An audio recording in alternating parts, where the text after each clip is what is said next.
Hello Internet, I'm the Dyad, and thank you for checking out my first pixel art time-lapse video. Because this is my first video, I thought I would give you a very brief introduction before I fully speed up the recording. First, I'm a hobbyist pixel artist, and I like to do drawings in native hardware formats like the Commodore 64, NES, SNES, and sometimes like this drawing, I just do pixel art with no real restrictions. The program I'm using here is called Sprite. It's a dedicated pixel art program, and in my opinion, it's the best out there. But it's definitely not necessary. The only thing I wanted to mention about the program itself is my setup in the video. Because I zoom in and out a lot when I'm making pixel art, it's pretty jarring when you're watching things in a time-lapse with everything sped up. So on the right-hand side here, I've duplicated my image in a way that you can see the changes without the zoom level changing. So it's like a somewhat static perspective. If you're interested, you can watch the screen there to see things without having to endure the epilepsy-inducing zooming in and out. The first thing that you might notice is the red boxes that I have around each of the wrestlers. The inner portion of the box is 32 by 24 pixels, the size that I'm roughly aiming for.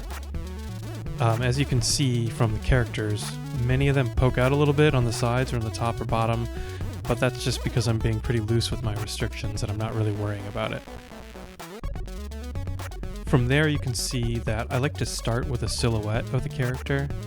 I sort of block in the general shape using these bright colors that I probably won't use later in the drawing, and that way I don't get confused when I start to color things in. You may have also noticed that I grabbed an existing sketch from the Chris Statlander sprite to use as a base for Thunder Rosa. I try to use the sketches as a base because, one, it helps keep everyone in the same scale, roughly, and two, it's easier to work off of a base model and just adjust than it is to start from scratch. Similarly, a couple times you can see me copying parts directly from other drawings to move over onto the base. For example, I took the mouth from Pentagon to try and use to copy the tongue for Thunder Rosa. Even if the final version is significantly different, I find that it's better if you have kind of a sense of how much space you need to fill for each body part. I'm going to let the music play here for a little bit until I have something else to add. So let me quickly just say thank you to Mibri for letting me use his track here. I'm going to put a link to his Bandcamp page in the description for the video.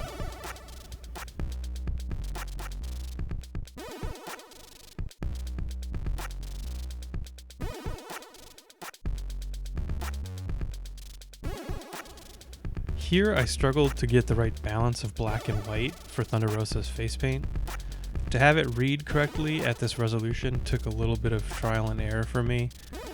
Sometimes I get lucky and things look right from the start, but it usually takes a lot of tweaking until I'm happy.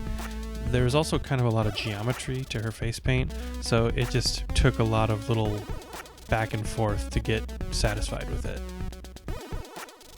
Another thing that you can see me doing is pick colors from other sprites with the eyedropper tool.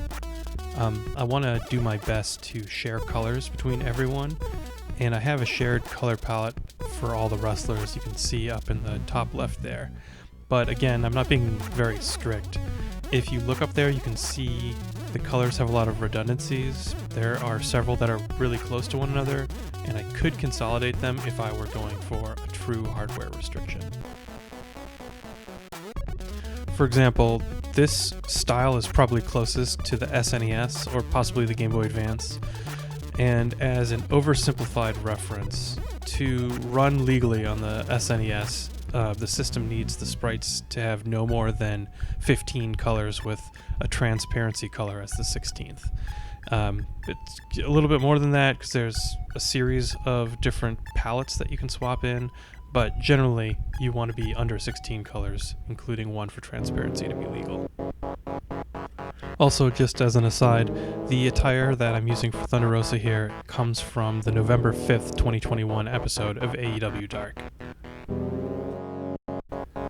I really struggled with both of her hands in this drawing for some reason. I guess I find it pretty hard to convey fingers at this resolution, and a lot of the poses sort of rely on the fingers to convey who the character is. But by the end, I was okay with how it turned out. Also, I wasn't happy with the hair color at first. I just wanted to get the general highlights and shadows down because I knew that I could come back and recolor it later. Going back to the limited palette thing, I try not to add any new colors for the project unless I need to, but Thunder Rosa's hair from the references that I was looking at is much redder than a lot of the sprites I had done, and not like the color red of like Britt Baker's eye makeup or something like that. After I reddened her hair, I thought that the flower didn't stand out very well, so I tried messing with the color there too. You can see that I make a line of the colors that I had originally, so I can sort of shift the tones up and down a bit by copying the colors and messing with them next to it. In the end, I went back mostly to how it was originally with just a few minor changes. And there we have it, a mostly finished Thunder Rosa. For most of my pixel art, I like to come back a few hours later or even the next morning and look at it again just to see what kind of things I overlooked before. I did make some changes to this picture too, and if you can spot the difference in the picture on Twitter or Reddit, let me know. Let me know if you see which pixels are out of place. If you want to keep up with my pixel art, this project or otherwise, the best way to do so is to follow me on Twitter, @TheDiad. I'll post a link in the description below also to my Twitter handle. Thanks for watching, and if you're interested in seeing some videos like this in the future, consider subscribing. Until next time, go forth and groovin'.